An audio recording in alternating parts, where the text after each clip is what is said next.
Hello guys, kita berjumpa lagi untuk perkongsian kisah-kisah kehidupan. Terima kasih karena menonton video-video saya dan juga subscribe dan share video-video saya. Sokongan Anda memberi saya semangat untuk menghasilkan konten-konten selepas ini. Oke guys, untuk kali ini kita masih berkongsikan kisah-kisah seram yang pernah saya alami, yang mana kisah ini berlaku pada sekitar tahun 1991. Pada tahun itu saya berada di tingkatan 5 lah, di sebuah sekolah di daerah pedalaman, daerah Tenem. Apa yang ingin saya kongsikan di sini adalah bukan besar sekolah itu, tetapi asrama sekolah itu. Saya tinggal di asrama sekolah itu dari semenjak saya tingkatan 2 sampailah saya tingkatan 5, sampai habis sekolah lah. Sebenarnya tiada keinginan saya pun untuk tinggal di asrama itu, sebab jarak sekolah itu daripada rumah saya pun tidaklah begitu jauh, lebih kurang 6 hingga 7 km lah. Dalam 10 menit kalau naik kereta boleh sampai. Tapi kami ini atlet sekolah. Pada ketika itu kalau atlet-atlet sekolah jauh kah, dekat kah, diwajibkan untuk tinggal di asrama, karena untuk memudahkan sesi latihan, yang mana sesi latihan dia terbagi kepada 2, sebelah pagi dan petang, yang mana kalau sebelah pagi itu daripada pukul 4 pagi sampai pukul 6 pagi lah, dan kalau petang daripada pukul 3 sampailah petang. Jadi oleh karena atlet, saya diwajibkan untuk tinggal di asrama itu. Saya ceritakan serba sedikit berkenaan dengan kedudukan asrama lelaki sekolah ini. Asrama lelaki ini terletak paling hujung kawasan sekolah itulah, paling belakang. Selepas daripada asrama itu ada satu gaung dia mungkin bekas sungai, tapi tiada air sudah, dan di atas gaung sebelah dia itu tanah rata, dibuat untuk aktiviti pertanian lah, untuk subjek sains pertanian bagi tingkatan 4 dan 5. Dan selepas itu ada pagar, dan sebelah ada hutan semua lah, hutan. Oke, kedudukan asrama ini ataupun struktur bangunan dia, kalau asrama dulu ini kan lebih kurang sama saja. Dia 2 blok lah, blok E, blok B, dan disambungkan dengan koridor dia, dan di koridor itu adalah adanya tangga. Asrama itu lebih kurang ada aras bawah, aras tengah, dan aras paling atas lah. Maksudnya 2 tingkat lah itu kan, bawah, tengah, dan atas. Untuk aras yang paling bawah sekali, bilik-bilik dia dihaskan untuk pelajar-pelajar senior lah, tingkatan 5 gitu, semua di bawah. Dan ras 2 itu untuk 4, 3, dan yang paling atas tuh yang junior lah, tingkat 1, 2 tuh sana begitu. Jadi saya berada di blok E itulah, dalam blok E. Saya tinggal di blok E itu. Bilik dia ada bilik 1, bilik 2, bilik 3, bilik 4. Yang kelima itu ialah tempat mandi, dan yang terakhir sekali itu ialah tandas begitu. Ada 4 bilik pertama dan tempat mandi dan tandas lah ujung. Oke. Bilik yang pertama itu, yang di blok E ini, dia dikosongkan. Dia dijadikan sebagai store lah. Kami ada bertanya juga kenapa itu bilik tidak dibuka. Kalau dibuka kan banyak lagi yang boleh tinggal asrama. Kami bilang lah, tanya-tanya tuh orang-orang yang dulu-dulu lah, yang sebelum kami. Dorong bercerita lah. Dia bilang bilik itu pernah ada yang meninggal di situ. Meninggal, dia tragis sedikit lah. Dia gantung diri, dia bilang.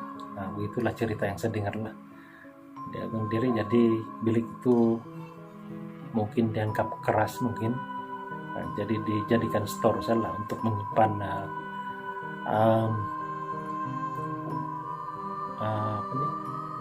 menyimpan tuh bed itu katil. Nah, itu katil yang rusak, tilam-tilam rusak, dia akan disumbat di situ lah. Itu bilik yang pertama. Dan bilik yang kedua itu disitulah saya tinggal. Saya duduk di situ. Saya duduk di bilik nomor 2 itu. Dalam satu bilik ini di asrama ini ada 4 katil. 4 katil, tapi 8 orang yang boleh masuk lah. Maksudnya dalam satu katil itu ada bawah dan atas. Oke. Jadi ada 8 orang lah. Dan saya punya katil, kalau masuk pintu saya yang katil paling ujung sekali itu saya, yang dekat dengan dinding. Dan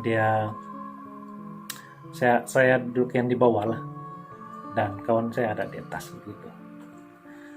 Oke, bilik asrama ini dia dinding dia tidak bertutup tau. Dia tidak bertutup. Kiri dan kanan itu tidak bertutup. Maksud saya tidak bertutup ini adalah semen dia kan sampai paras pinggang saja. Selepas itu yang lain itu cermin. Dan kiri kanan begitu, supaya angin boleh masuk gitu. Kiri dan kanan angin boleh masuk. Nah, ada cermin dan dilapisi dengan penghadang nyamuk gitu, jaring penghadang nyamuk. Nah, gitu. Oke. Kisah saya bermula begini. Kisah ini berlaku semasa cuti. Pada tahun 1991 itu di awal tahun lah. Saya lupa sudah itu cuti apa. Tapi kami sebagai atlet-atlet di sekolah itu dikehendaki tinggal di asrama walaupun cuti. Jadi semua penghuni yang bukan atlet itu pulang kampung lah. Tinggallah kami atlet-atlet yang atlet sukan ini tinggal di asrama itu. Dalam sepanjang cuti itulah untuk menjalani sesi latihan. Karena selepas daripada cuti itu setahu saya sukan peringkat daerah sudah akan berlangsung. Jadi bagi orang yang pernah jadi atlet ini mungkin akan tahu situasi itulah. Okay. Dia akan kena tinggal di asrama sebab untuk fitness kan. Oke, dijadikan cerita begini. Latihan kami seperti biasa lah. Pagi petang. Okay. Cuma hari Minggu saja kami tidak ada latihan di sebelah pagi. tapi petang dia ada. Oke, cerita dia bermula begini. Seperti biasa kami latihan. Hari itu ialah hari Sabtu. Hari 6 lah, hari Sabtu. Hari Sabtu kan. Hari Sabtu itu kami latihan. Latihan hari Sabtu itu sangat berat lah. Kami kena berlari naik bukit di kampung sebelah, berlari turun naik bukit. Jadi rasa penat sedikit lah. Oke, selesai saja sesi latihan itu kami buat rutin harian lah, rutin biasa, makan, mandi, macam itu, rutin biasa. Sampailah pukul 8 malam, lebih kurang pukul 8 malam, kawan saya di sebelah itu, atlet di dalam bilik saya itu tinggal 2 orang, saya dan kawan saya lagi di bilik 2 itu. Di sebelah itu bilik 3 itu ada 2 orang juga, dan bilik 4 itu tiada orang. Jadi di blok itu, kawasan bawah itu kami ada 4 orang saja. Yang lain tuh di sebelah atas begitulah. Atlet waktu itu yang tinggal, atlet laki lebih kurang 30 lebih lah. Siapa tinggal lupa kan. Jam itulah 30 lebih. Jadi di kawasan blok itu di bawah itu tinggal kami 4 orang lah, 4 orang. 2 orang di bilik saya dan 2 orang saya di bilik sebelah. Lebih kurang pukul 8 pada waktu itu, kawan saya dari bilik sebelah itu, di bilik 3 itu, datang di bilik saya untuk mengajak kami balik ke kampung dia. Balik kampung dia lah, malam-malam balik kampung dia. Karena apa? Dia bilang dia ada saudara dia kawin. Ini kawan nih yang mengajak balik kampung ini, memang kampung dia pun dekat saja. Dia limpas saja pagar, turun bukit saja sedikit, kampung dia sudah sana. Jadi tidak jauh. Jadi dia mau bawa kami pergi keramaian lah, kira keramaian, begitu, macam begitu. Kawan saya ini yang satu bilik dengan saya ini, dia mau ikut, sama juga lah yang di bilik sebelah. Jadi yang kami ada 4 orang kan di bawah tuh. Jadi 3-3 ini mau pergi. Tapi waktu itu saya sangat penat, sangat pesal itu latihan. Saya tidak mau ikut. Saya rasa mengantuk. Jadi dorang pergi lah. Dalam pukul 9 lebih begitu dorang jalan. Kira escape lah itu kan. Tanpa pengetahuan guru-guru dorang keluar. Sebab ada satu jalan tikus untuk boleh keluar di lompat pagar lah itu. Dorang ikut sana. Pernah juga lah saya ikut dulu sebelum itu. Jadi saya tahu itu jalan. Jadi tinggallah saya seorang di blok itu. Nah, adalah di atas dan jiran sebelah sana lah. Jadi jadikan cerita, saya ini penat sangat. Jadi saya ambil buku, baring-baring di katil, tidak terasa tertidur. Saya tertidur loh. Tertidur, tidak lama kemudian saya terbangun. Bila saya terbangun, gelap. Saya beranggapan mungkin kawannya ini balik sudah mengkali. Saya bilang, balik sudah, dia tutup lampu lah nih, saya bilang. Dia gelap lah. Jadi saya ambil itu jam di tepi saya. Dulu ada jam yang pandai berbunyi-bunyi itu kan, titit-titit itu. Jadi saya ambil di tepi saya tengoklah jam. Dia kan ada lampu yang tekan button itu kan keluar lampu. Lebih kurang pukul 2 lebih. Nah, maksudnya saya tidur lama lah itu. Saya terbangun pukul 2 lebih begitulah. Jadi saya coba cek lah, mungkin kawan saya ini di atas saya, dia tidur di atas saya, kawan saya. Jadi saya coba bangun untuk tengok lah, dia sudah balik kah belum. Jadi saya bangun lah. Bila saya bangun, saya tengok di atas tiada. Siapa yang tutup lampu tuh? Saya bilang. Jadi dalam kesemaran dia ada lampu-lampu bulan waktu itu kan, ada lampu bulan, ada terang-terang sedikit lah.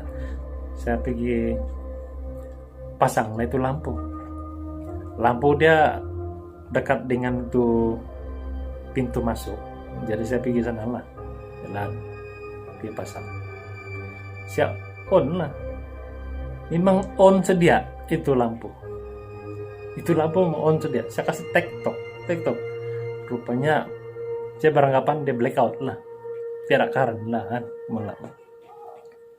Oke. Jadi saya kira mau balik tidur kan. Dalam satu langkah yang mau balik tidur itu saya dengar di luar, saya terdengar macam tapak kaki orang yang prak macam itu, tapi serentak banyaklah, ramai itu yang macam berjalan serentak prak begitulah. Apa yang bising dia bilang, dia daripada dia bilik 1, bilik 2, dia daripada sana ujung, daripada tandas itulah dia macam itu, dia menuju macam mau berjalan pergi ke arah saya gitu. Jadi saya ingin tahu lah kan, apa itu barang apa yang berbunyi itu kan. Ya, saya tuh buka pintu pelan-pelan, saya keluarkan kepala, saya tengok gitu. Saya tengok apa yang dalam kesemaran bulan itu kan, saya nampak itu berhabis mata mau buka begini mau tengok kan, saya nampak sosok itu, saya tutup balik tuh pintu, saya lari pergi di kapil saya tutup selimut, bunyi itu masih prat, sampailah dia bunyi itu melewati bilik itulah, prat.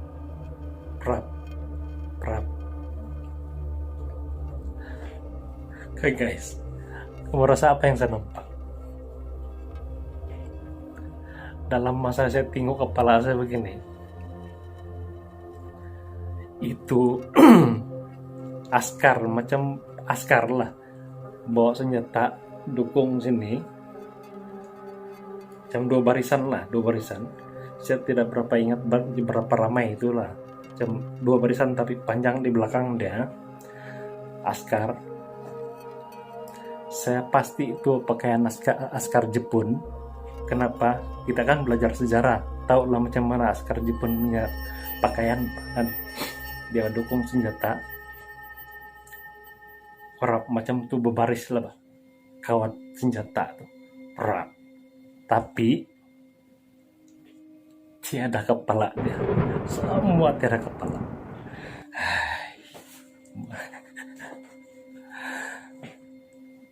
Guys, saya tutup kepala itu sampai itu suara dia hilang, saya tidak tahu sudah bila saya boleh tertidur itu. Saya tidak tahu bila saya tertidur. Itulah guys, pengalaman saya itu. Rupa-rupanya sebelum ini pun ada juga kawan-kawan saya yang daripada tempat lain itu kan, di bilik-bilik lain mengalami benda yang sama ini. Ada cerita yang begitu juga, tapi saya tidak dengar. Selepas saya buka cerita itu dengan kawan-kawan yang besok-besok dekat, baru dorong cerita benda itu. Ada orang pernah mengalami benda yang sama seperti itu. Begitulah itu yang senjata tapi tidak kepala. Kenapa guys? Ada tentara Jepun di situ. Mengikut sumber-sumber orang-orang yang tua di sana. Nah, itu gat lah. Ada gat kami kan. Cerita. rupanya itu kawasan asrama itu dulu itu bekas pekuburan Jepun dulu lah, dorong cakap lah, patutlah keras kan. Oke guys, itulah cerita saya. Terima kasih.